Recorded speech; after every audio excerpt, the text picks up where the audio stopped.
हजारो उमेदवार ज्यांना खरोखर जनतेची सेवा करायची आहे अशा लोकांनी जो काय टाहो फोडला होता आपल्याला उमेदवारी मिळावी म्हणून किंवा उमेदवारी मिळाली नाही, एबी फॉर्म मिळाला नाही, पक्षाचं तिकीट मिळालं नाही म्हणून जो काय टाहो फोडला होता, नेत्यांना शिवीगाळ केली, मारामाऱ्या केल्या, त्यांच्या गाड्यांचा पाठलाग केला, कार्यालयाची तोडफोड केली, त्यांच्या गाड्यांची तोडफोड केली, अंगावरती पेट्रोल जाळून येण्याचा देखील प्रयत्न झाला. आज जो नगरसेवक कालपर्यंत फाटका गल्लीत फिरणारा कार्यकर्ता असतो तो एकदा नगरसेवक झाला की डायरेक्ट ऑडी मधनं फिरताना दिसायला लागतो, मर्सिडीज मधनं फिरायला दिसायला लागतो. तर मतदारांनी स्वतःला विकायला ठेवलंय, नेते त्यांना विकत घ्यायला बसतात. आणि या सगळ्यातनं लोकशाहीचं काय होणार? आता संभाजी ब्रिगेडचा जो काही इतिहास आहे त्याप्रमाणे त्यांनी कुलकर्णी नावाचं पात्र निवडलं आणि त्यांना काळं फासलं. अशोक पाटलांच्या लेखनाविषयी आक्षेप आहे कुठल्या तरी. तर इतके दिवस काय थांबले होते ते? त्यांची निवड झाल्यापासून आतापर्यंत ते 2 PSI, 4-6 कॉन्स्टेबल आणि दाते वर गेले टेरेसवर. त्यांनी टेरेसला जाण्याचा जो लिफ्ट संपल्यावर जिना आहे का हॉस्पिटलचा, तिथे कसाब आणि इस्माईल यांच्याशी अक्षरशः 2 हात केले. कुठलाही डाग नसलेला, भ्रष्टाचार न करणारा अधिकारी, अशा प्रकारचा अधिकारी महासंचालन झालाय. त्यामुळे इतका सर्व गुण संपन्न आणि कॅरेक्टर असलेला नैतिक अधिकारी जेव्हा पोलीस खात्याचा प्रमुख होतो तेव्हा त्याची प्रतिबिंब पोलीस दलात काही प्रमाणात पडतील.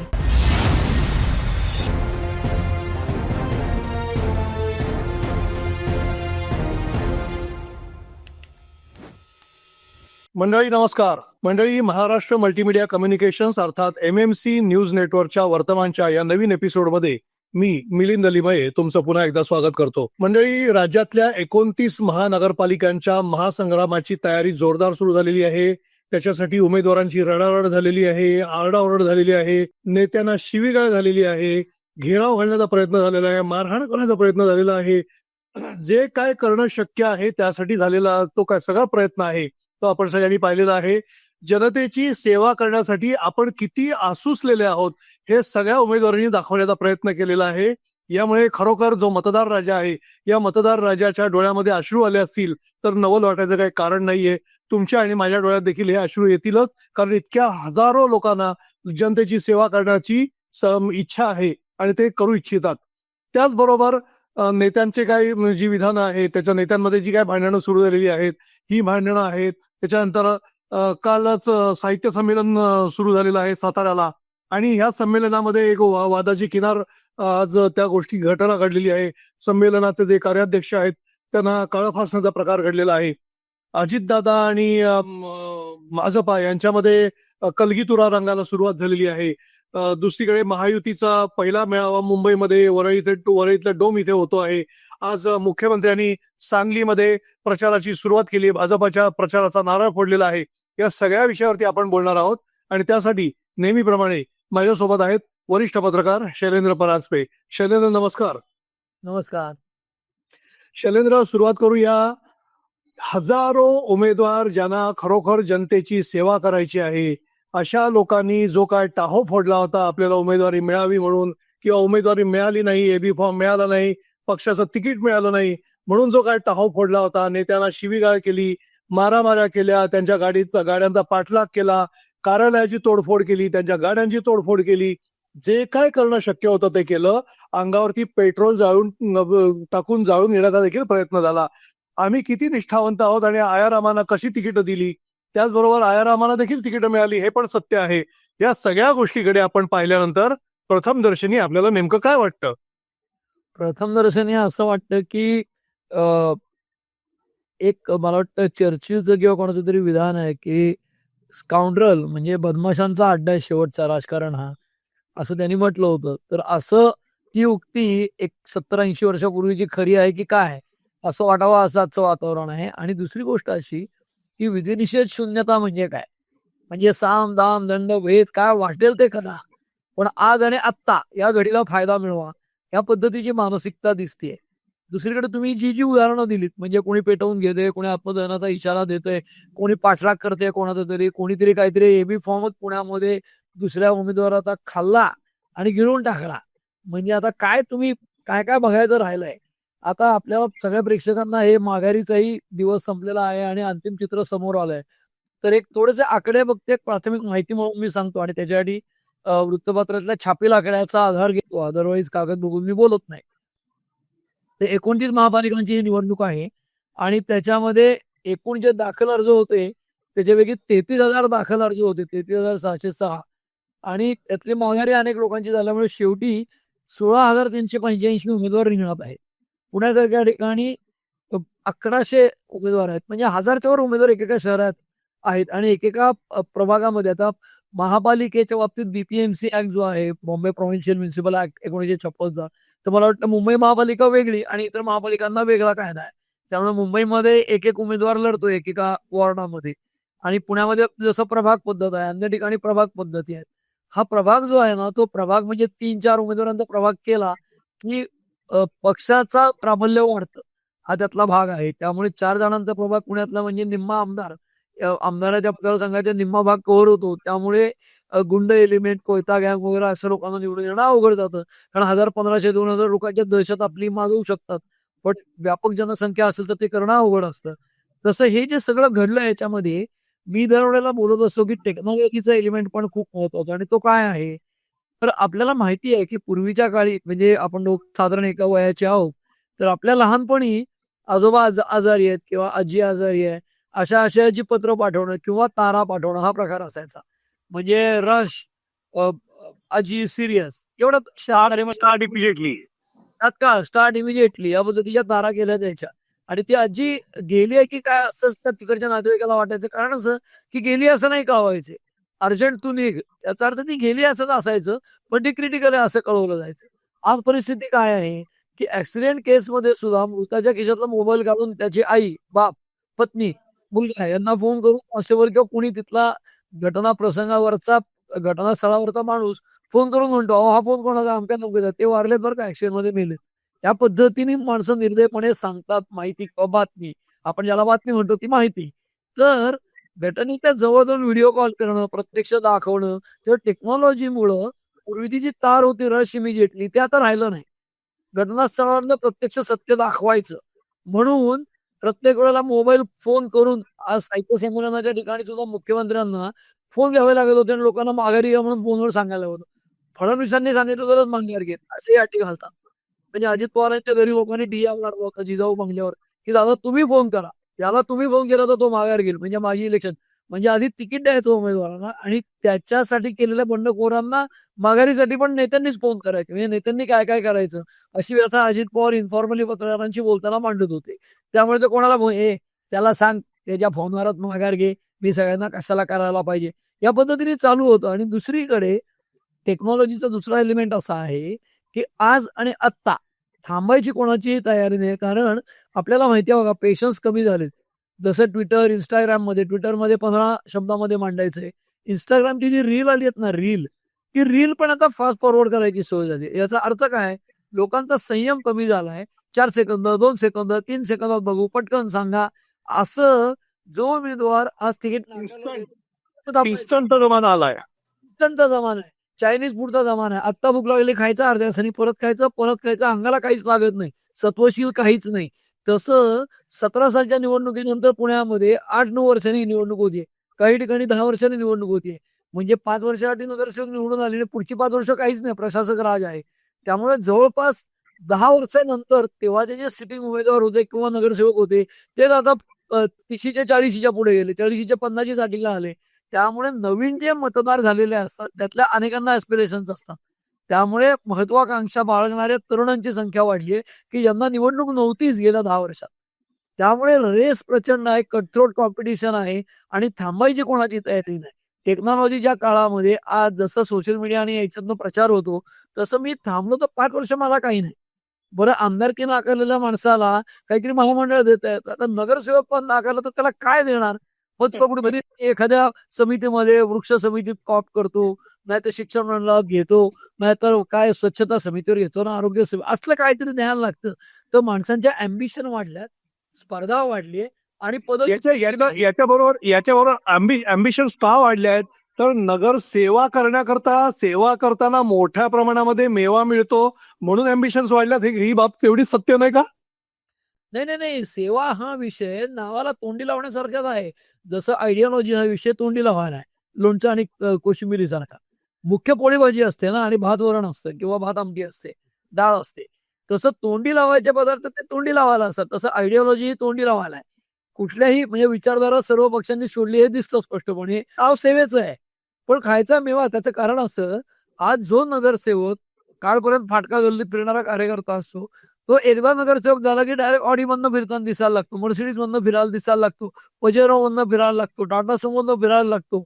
आता हे सर्वसामान्य माणसाला दिसतं, म्हणून तो सर्वसामान्य माणसं देखील आपल्या स्वार्थाचा विचार करायला लागलीत. म्हणजे हे नैतिकदृष्ट्या चांगलं आहे का? अजिबातच नाही. जसं मी अनेक व्हिडिओमध्ये आपल्याही आणि इतरही वाहिन्यांवर सांगतो, की 80 कोटी लोकांना फुकट धान्य देतोय, आपण अभिमानाने सांगतो आपला देश किंवा पंतप्रधान. पण ती 80 कोटी लोकांना आळशी बनवण्याचाच मार्ग आहे ना. लाडकी बहीण योजनेतनं बायकांना पैसे दिले, तर गरीब कमकुवत वर्गाला पैसे दिले पाहिजे. घटनेच्या विरोधी नाहीये मोदींचं फुकट धान्य देणं किंवा लाडकी बहीणचे पैसे देणं. पण आज त्याचा परिणाम काय झालाय? प्रत्येक निवडणुकीत लोक कॅश काहीतरी हातात देऊ अशी आश्वासनं द्यायला लागलेत.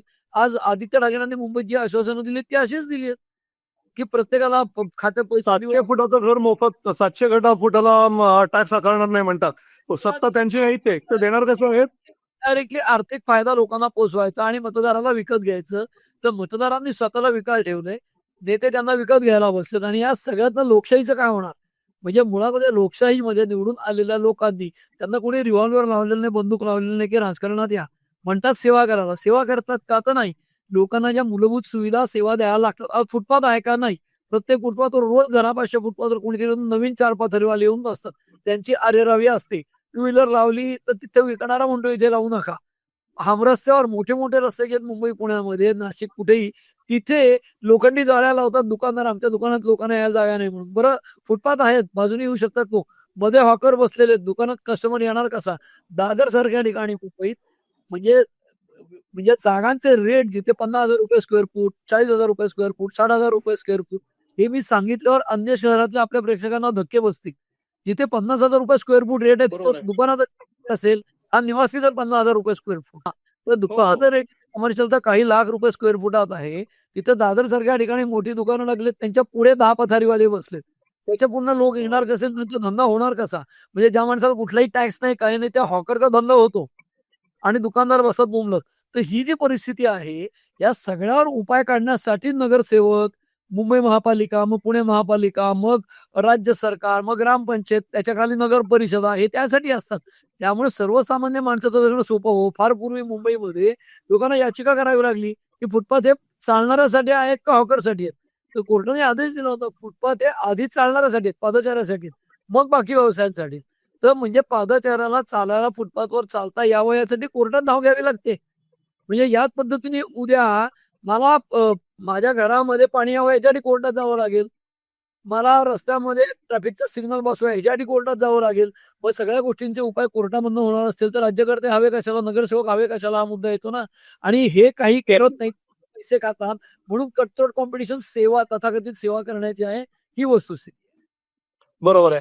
आपण थोडंसं पुढे जाऊया. आता सेवा करण्याकरता जे सगळे इच्छुक होते त्या सगळ्यांनी जे काय करायची होती ती कृत्य म्हणा, शो म्हणा, राडा म्हणा, काय जी काय असेल ते सगळं केलेलं आहे. आता तुम्ही म्हणाला त्याप्रमाणे हो, खूनही झाला. नाही, ही परिस्थिती होणारच होती कारण 8-10 वर्षात निवडणुका झालेल्या नव्हत्या. पण आता त्याच्याही पुढे जाऊन एक नवीन संस्कृती उदयाला येते आहे आणि ती आपण पाहिलेली आहे. अर्ज मागे घेण्याच्या शेवटच्या दिवशी आणि काही त्याच्याही आधी काही अर्ज बाद झाले, अवैध ठरले, काही अर्ज मागे घेतले आणि तब्बल 65 उमेदवार बिनविरोध निवडून आलेले आहेत. आता हे बिनविरोध निवडून आले, कशा पद्धतीने निवडून आलेत हे तुम्हाला आणि मला सांगायची आवश्यकता आहे का?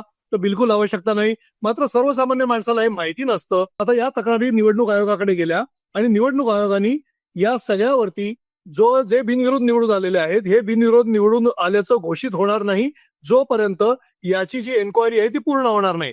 म्हणजे हा देखील एक फार्स असणार आहे का खरोखर निवडणूक आयोग यावरती खरोखर एन्क्वायरी करणार आहे आणि खरोखर हे बिनविरोध आलेत की नाही हे तपासणार आहे का खरोखर जे बिनविरोध निवडून आलेत हे खरोखरच बिनविरोध आलेले आहेत, त्यांना खरंच कोणाचा विरोध नाहीये. हा सगळ्यात महत्वाचा मुद्दा असं वाटतं का तुम्हाला? नाही, बिनविरोध जे निवडून आलेत ना, त्याच्यामध्ये असं नाहीये की एकच एक प्रकार घडलाय आणि ते बिनविरोध आले. म्हणजे काही ठिकाणी विरोधकांचा अर्ज बाद झालाय, मुख्य विरोधक पक्षाचा. काही ठिकाणी पात्रतेचा काहीतरी निकष असेल, काहीतरी टेक्निकल फॉल्ट असेल, हा एक आहे. जसं मी निवडणूक आयोगाबद्दल म्हणतो. दुसरीकडे धाकधपटशा, पैशाचं आमिष, गुंडगिरी या पण गोष्टी असतील. आता हे सगळं निवडणूक आयोगाकडे तक्रारी केलेल्या आहेत. आपल्याला माहिती आहे की लोकशाहीमध्ये अशा प्रकारची कुठलीही तक्रार म्हणजे एखाद्या कुठल्या तरी विशिष्ट वर्गासाठीचा आरक्षित मतदारसंघ आहे. तिथे या जातीचाच उमेदवार हवा, SC ST साठी राखीव आहे, ओबीसी साठी राखीव आहे, ओबीसी महिला राखीव आहे समजा, आणि त्यात अर्ज भरलेत आणि तुम्हाला आक्षेप आहे की ती महिला ओबीसी नाहीये किंवा SC ST त्याच्या कास्ट सर्टिफिकेटचाच इश्यू आहे, असंही कारण असू शकतं एखादा बाद ठरताना अर्ज. मग त्याची सुनावणी जी आहे ती पुढे अंतिम न्यायालयाकडे जाते आणि त्याला 6 वर्षाच्या वर वेळ, तोपर्यंत नगरसेवक पदाची टर्मही पूर्ण होते. तसं इलेक्शन कमिशन किंवा निवडणूक आयोग आता ज्यांचे ज्यांचे बिनविरोध झालेत त्यांच्या त्यांच्या संदर्भातल्या तक्रारींचं चौकशी करणार, तोपर्यंत घोषित करणार नाही. याचा अर्थ निवडणुकीचा निकाल 16 तारखेला लागणार आहे. त्याच्यात त्यांची चौकशी पूर्ण होणार आहे का? आज तारीख 3 आहे. या 15 दिवसात या सगळ्या तक्रारींची चौकशी होईल का? माघारी येतील लोकांची किंवा बिनविरोध झालेल्या? मला वाटत नाही होईल. मग शेवटी काय होतं, समजा निवडणूक आयोगाने काहीतरी निर्णय दिला की सगळ्या ज्या माघारी आहेत त्या योग्य आहेत आणि जे बिनविरोध आहेत ते बरोबर आहे, बिनविरोध झालेले ते माणसं कोर्टात जातील.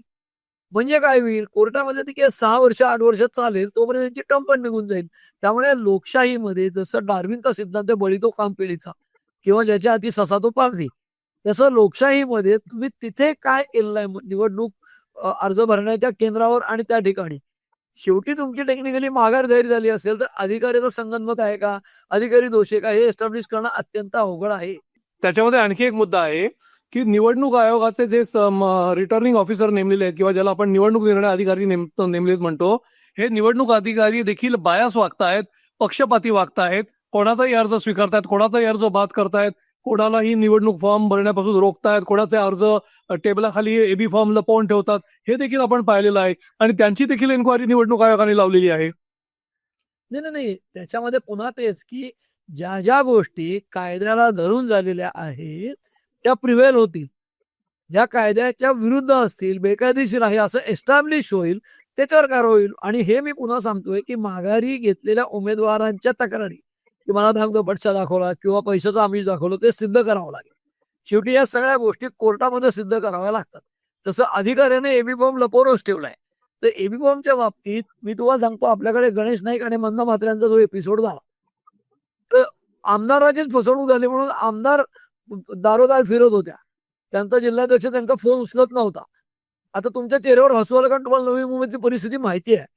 तीच परिस्थिती अन्य ठिकाणी एकनाथ शिंदेच्या गटाचा पुण्यामधला ज्यांनी एबी फॉर्म खाल्ला ना, तो ऍक्च्युली एकनाथ शिंदेचा निष्ठावान कार्यकर्ता आहे, म्हणजे शिवसेनेचा मूळ चांगला कार्यकर्ता आहे. आणि तिथे आबा बागुल नावाचे काँग्रेसचे माजी नगरसेवक, स्थायी समितीचे अध्यक्ष वगैरे किंवा महापौर ते तिथे आले आज एकनाथ शिंदेच्या सेनेत आणि त्यांनी आपल्या विचाराच्या आपल्या मर्जीतले 4 लोकांचा पॅनल तयार केला. तिथे त्यांना हा एकनाथ शिंदेचा मूळ माणूस म्हणजे एकनाथ शिंदेच्या पक्षात आबा बागुल आलेत, पण त्यांनी एकनाथ शिंदेच्या मूळ माणसाला डावललंय म्हणून आपल्या एका माणसाला तिकीट दिलंय. म्हणून त्या रागाच्या भरात त्या एकनाथ शिंदेचा जो निष्ठावान आहे त्या माणसाने त्या दुसऱ्याचा एबी फॉर्म खाल्ला आणि गिळला. आता त्याच्यावर FIR दाखवलाय, सरकारी कामात हस्तक्षेप केला म्हणून, सरकारी कामात अडथळा आणला, ही केस आहे. त्याची सुनावणी होईल, सगळं होईल, कारण तो पॅनल मधला तो अधिकृत सिद्ध झाला, कारण त्याने आधी भरला होता अर्ज. म्हणजे तो फाडला असला तरी तो दाखल झालाय ऑलरेडी आधी, ते काय परत झेरॉक्स जोडतील म्हणजे. तसं एखाद्या निवडणूक निर्णय अधिकाऱ्याविरुद्ध तक्रार असेल की त्यांनी एबी फॉर्म दाखवलाच नाही किंवा लपवला, नेते काय करतात, एबी फॉर्म देताना अधिकृत देतात, म्हणजे त्यात टेक्निकॅलिटी ठेवतात, सहीच केली नाहीये, अधिकृत केलेलं नाहीये, म्हणजे अनेक प्रकारच्या तांत्रिकता ठेवतात. त्या सगळ्या तपासून बघा. नेते सुद्धा कार्यकर्त्यांना फसवतात, नेते कार्यकर्त्यांना फसवतात, आमदार कार्यकर्त्यांना फसवतात आणि त्या कार्यकर्त्याचं शहाणपण त्याला हे सगळं कळत असतं का? एबी फॉर्म घेताना बघून घेतलाय का? तो अध्यक्षाची सही आहे का त्याच्यावर, प्रदेशाध्यक्षाची किंवा त्या प्राधिकृत अधिकाऱ्याची?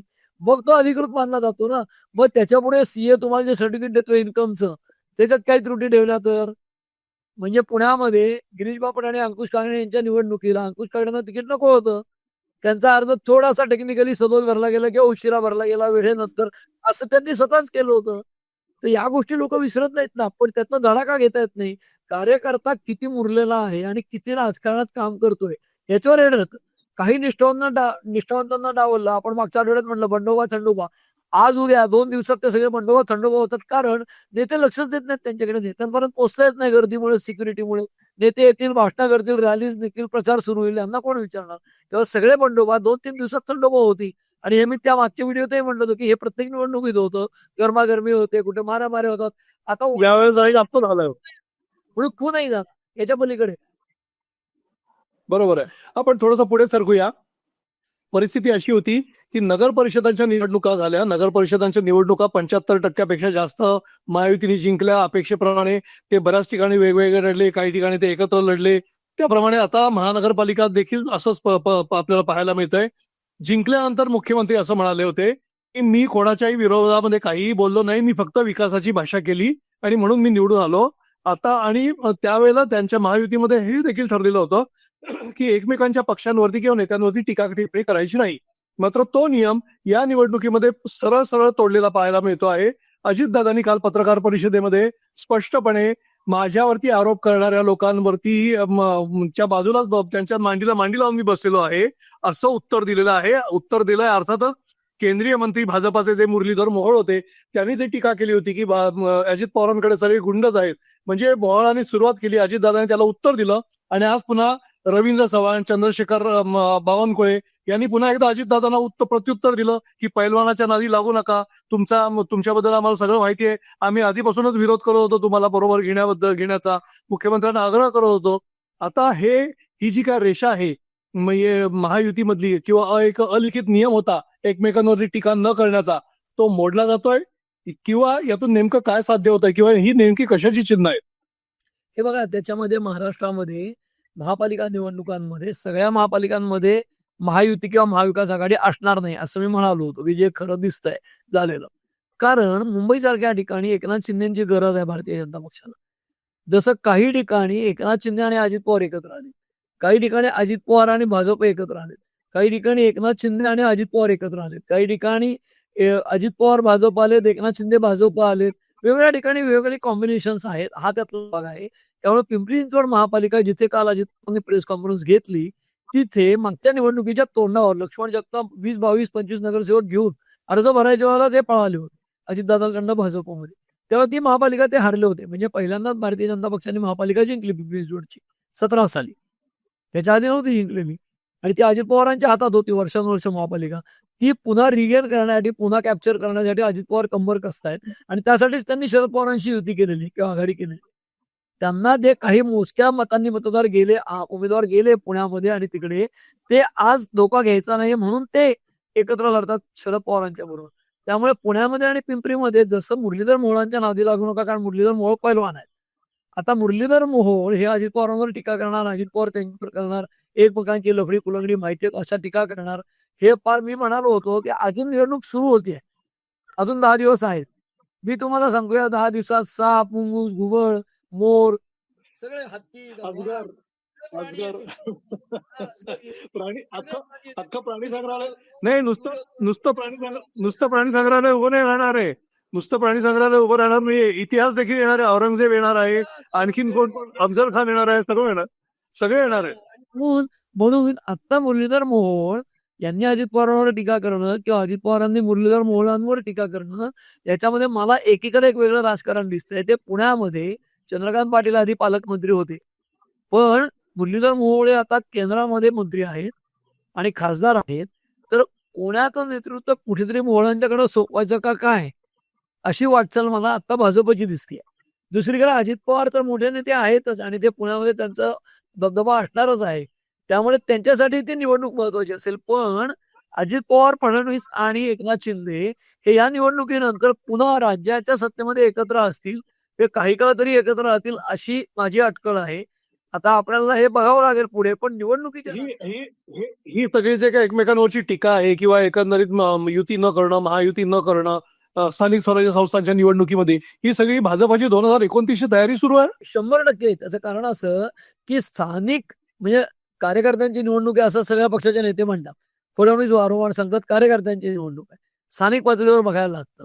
मग त्यांनी एक नियम वेगळा काय सांगितला जातो मोठ्या प्रमाणावर की आमदारांच्या नातेवाईकांना देऊ नका तिकीट, खासदारांच्या नातेवाईकांना देऊ नका. आज मुंबईमध्ये नार्वेकरांच्या घरात 3 तिकीट आहेत. त्याचं उत्तर काय देतात फडणवीस की ते आधीपासून नगरसेवक होते, आधीपासून आणि नंतर पासून तुम्ही नियम केला ना. ते अपक्ष नगरसेवक होते, भाजपातून नव्हते. कुठनंही असू दे, पण तुम्ही त्यांना देताय ना तिकीट. दुसरी गोष्ट, जसं मी म्हणालो की शरद पवारांनी त्यांच्या पक्षामध्ये 65 वर्ष राजकारण केल्यानंतर आज काय परिणती आहे त्यांच्या राजकारणाची. पक्ष कमालीचा दुबळा झालाय. अजित पवारांबरोबर जावं लागतं, त्यांना तुतारी सोडून झाडावर लढावं लागणार आहे, अशी काही ठिकाणी स्थिती आहे. असं असताना परिणाम काय झालाय, पवारांच्या एका घरामधले 5 जण लोकप्रतिनिधी आहेत. रोहित पवार, अजित पवार आमदार आहेत, अजित पवार मंत्री आहेत, सुनेत्राताई, सुप्रियाताई आणि शरद पवार खासदार आहेत. म्हणजे हे काय झालं, एका घरातलं झालं आणि नगराध्यक्ष पदाच्या निवडणुकीत 5 जण एका घरातले होते, ते पडले. असं आपण अभिमानाने सांगतो. ही काही जणू काय महाराष्ट्राची परंपरा आहे. पण ही परंपरा काय? 65 वर्षाच्या राजकारणानंतर एका घरात 5 पद आहेत.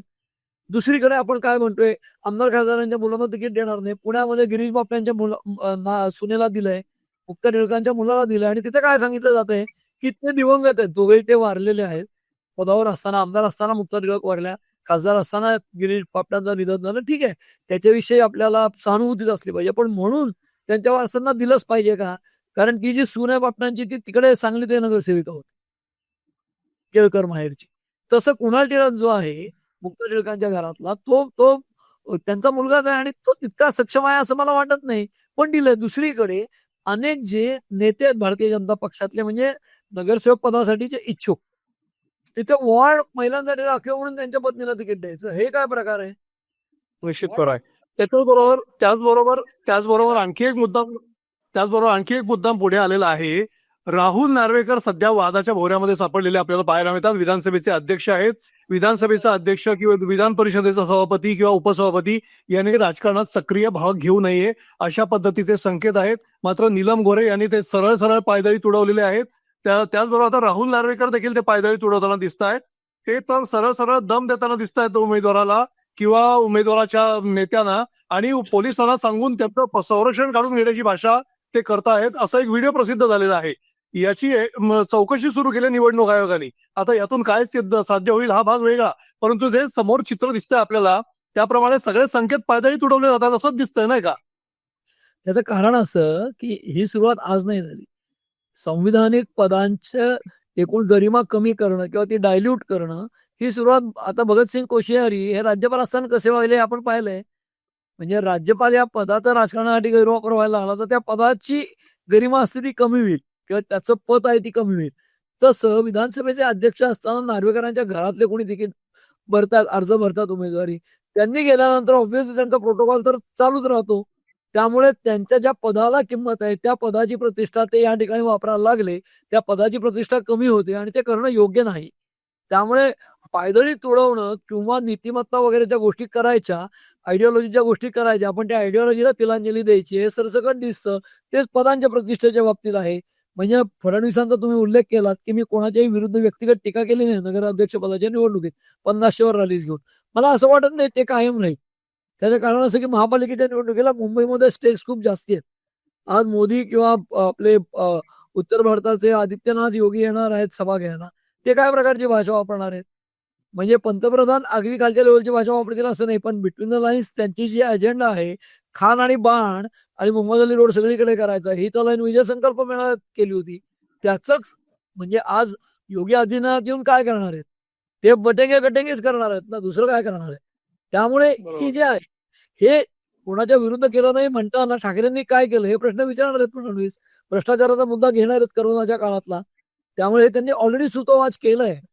त्यामुळे खानपानच्या बरोबर भ्रष्टाचार असेल, मग तुम्ही इतके दिवस काय केलं? त्यानंतर 10,000 कोटी मेट्रोचा खर्च जो वाढला आरे कारशेडच्यामुळे, तोही प्रश्न त्यांनी विचारायला सुरुवातच केली आहे.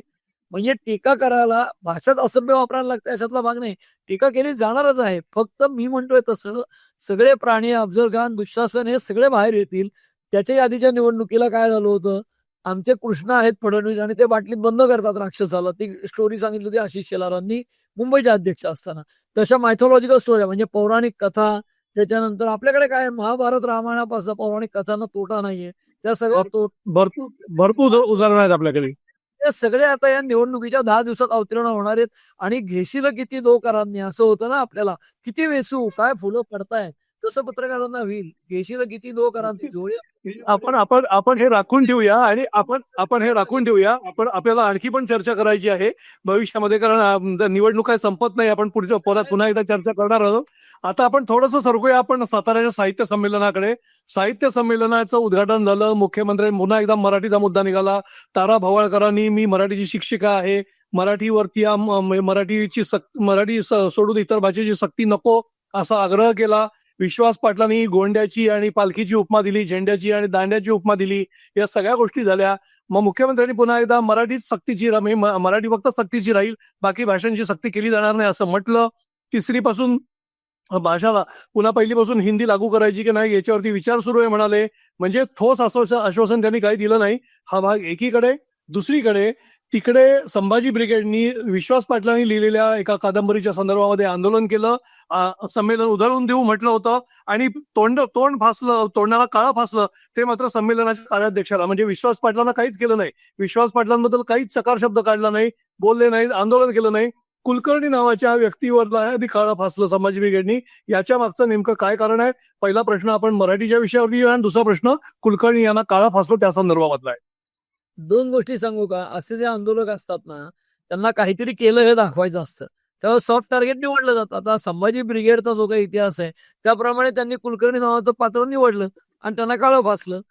त्याच्या पलीकडे दुसरी गोष्ट अशी आहे की समजा विश्वास पाटलांच्या लेखनाविषयी आक्षेप आहे कुठल्या तरी, तर इतके दिवस काय थांबले होते ते त्यांची निवड झाल्यापासून आतापर्यंत? म्हणजे इतक्या दिवसात त्यांना महाराष्ट्रात फिरू दिलं नाही, श्वास घेऊ दिला नाही, असं काय केलं नाही. विश्वास पाटील पब्लिक डोमेन मध्ये आहेत, कुठेही फिरतायत, सगळीकडे सत्कार झाले, सगळं झालं. मग त्यांच्या कादंबरीविषयी आक्षेप असेल, लेखनाविषयी आक्षेप असेल तर तो तेव्हाच घ्यायला हवा ना. अचानक यांना कधीतरी शोध लागतो काहीतरी करावं. जसं सुप्रीम कोर्टामध्ये याचिका केली अनंत चतुर्दशीच्या वेळेला 24 तास माईक ठेवा, अमुक ठेवा वगैरे अशी, तर कोर्ट प्रश्न विचारतो तुम्हाला अनंत चतुर्दशी कधी आहे कॅलेंडरमध्ये माहिती आहे ना? मग 11th आवरला का आला? तसं आयत्या वेळी काहीतरी आंदोलन करणं याचा अर्थ काय? एक पब्लिसिटी स्टंट आहे, दुसरं काही नाही. संभाजी ब्रिगेडने पब्लिसिटी स्टंट केला आणि सॉफ्ट टार्गेट निवडून त्या कुलकर्ण्यांना काळं फासलं, इतकाच विषय आहे, बाकी काही नाही.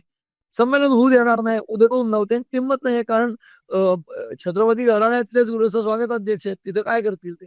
शक्यच नाही करणं काही. हा एक बाब. आता विषय दुसरी मराठीचा होईल. मराठीचा विषय म्हणताय.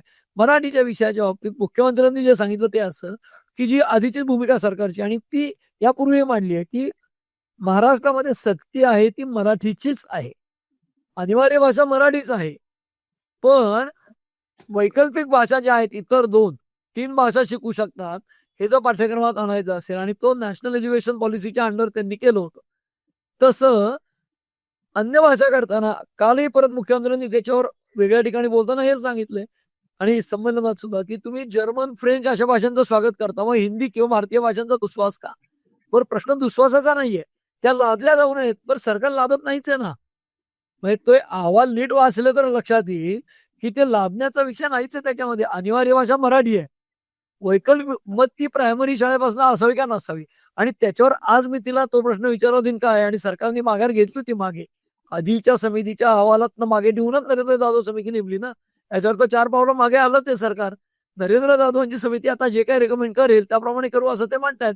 आणि हा विषय पॅन्डोरास बॉक्स सारखा पुन्हा काहीतरी कॉन्ट्रोवर्सी उघडेल, काहीतरी कार्यकर्ते येतील पुढे, अभ्यासक असतील, तज्ज्ञ असतील आणि हा त्या तज्ज्ञांचा विषय आहे. त्यामुळे प्राथमिक शाळेपासनं मातृभाषेतनं शिकवलं तर ग्रास्पिंग चांगलं होतं, हे जगभरच्या तज्ज्ञांचं म्हणणं आहे.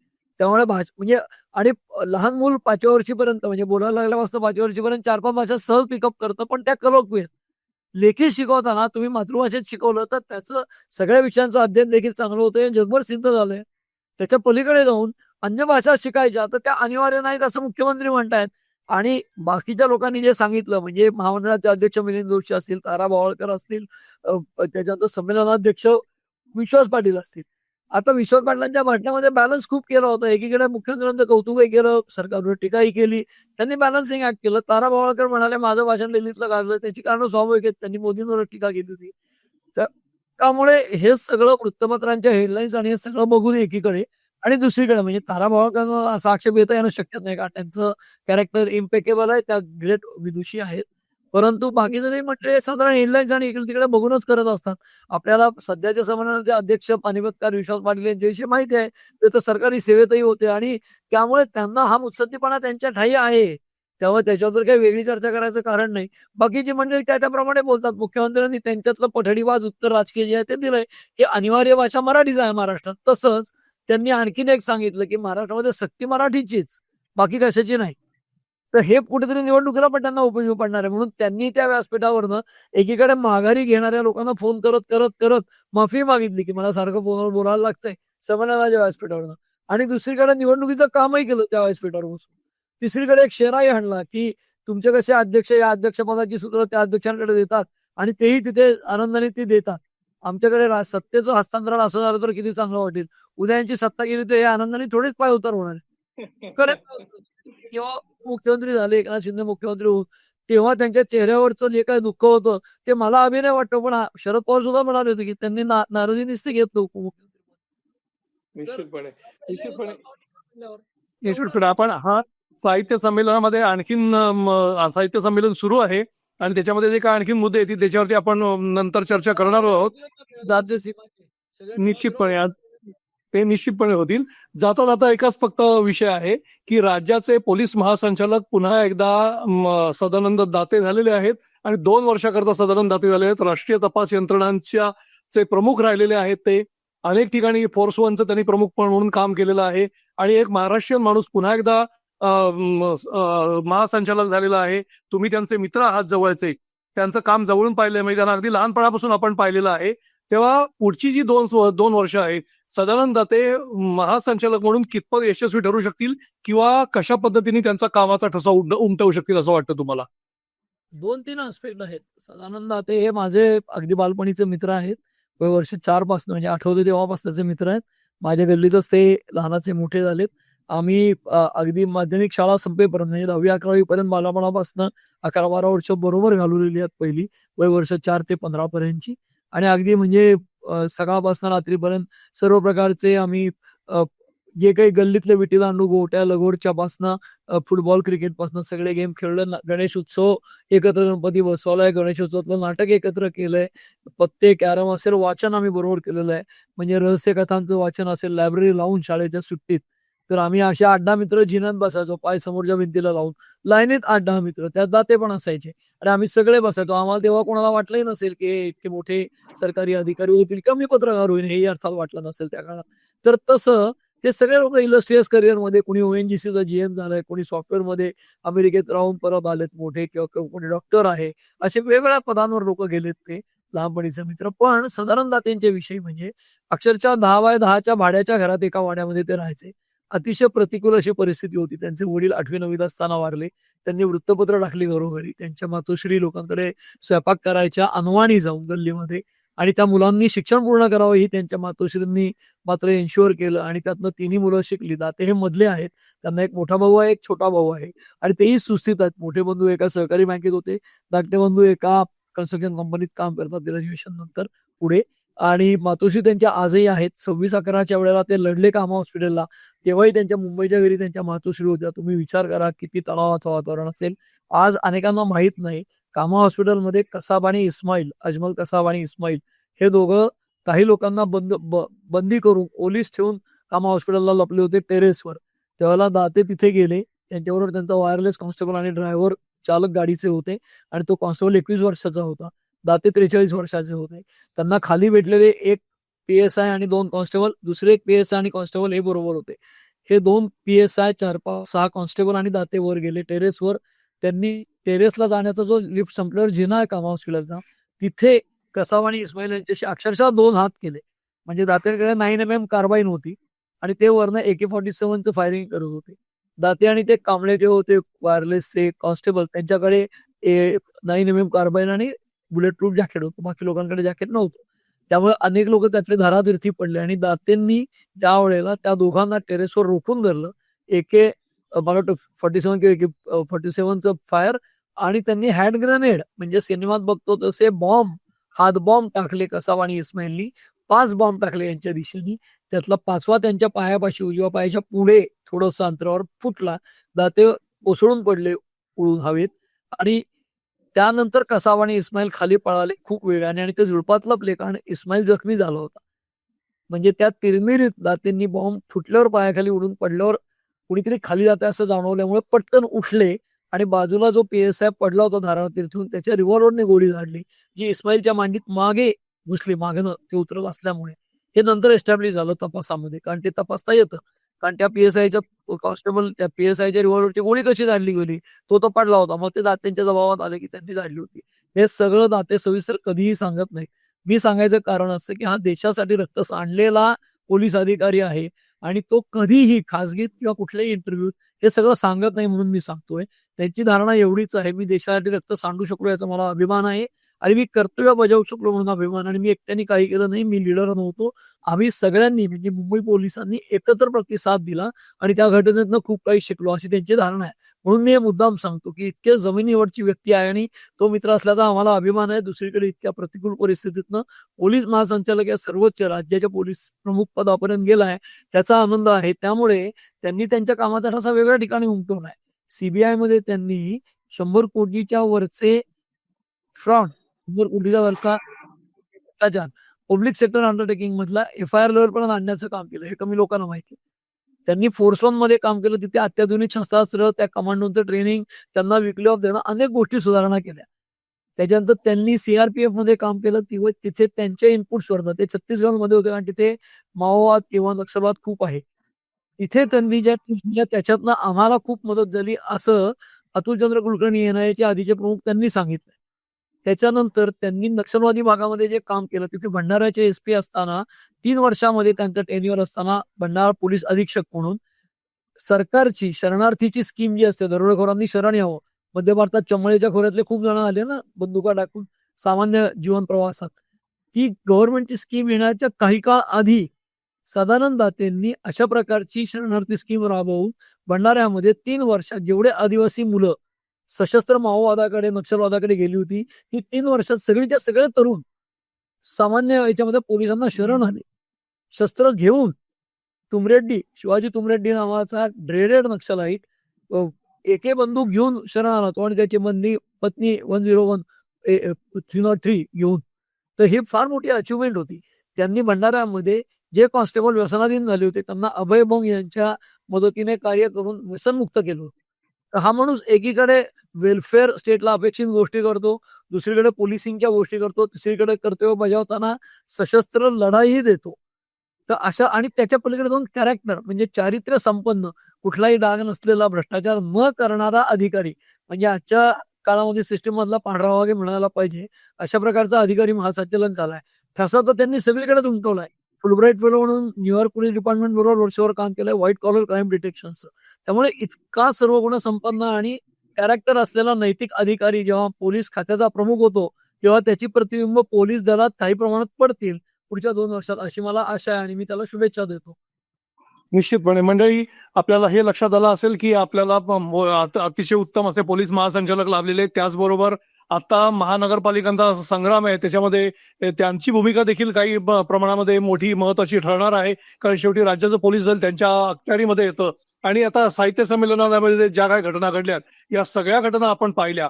तर साहित्य संमेलनामध्ये ज्या पुढच्या 2 दिवसामध्ये जे काय सगळं चर्चासत्र होतील त्यातून आणखी काही नवीन वादंग तयार होतील, निर्माण होतील, त्याच्यावरती आपल्याला चर्चा करायची आहे. महापालिकेचा संग्राम सुरू असताना त्याच्यामध्ये ज्या काय निवडणूक प्रचार सभा होतील, या प्रचार सभांमध्ये नेमकं काय गुण उधळले जाणार आहेत, रंग उधळले जाणार आहेत हे आपल्याला पाहायचंय. चिखलफेक काय होणार आहे हे आपल्याला पाहायचंय. त्याच्यावर चर्चा करायची आहे. सध्या तुम्हाला ही चर्चा कशी वाटली हे आम्हाला आमच्या कमेंट सेक्शनमध्ये जाऊन निश्चितपणे सांगा. आमचा व्हिडिओ अधिकाधिक लाईक आणि शेअर करा आणि आमचं हे चॅनल सबस्क्राईब करायला अजिबात विसरू नका. धन्यवाद.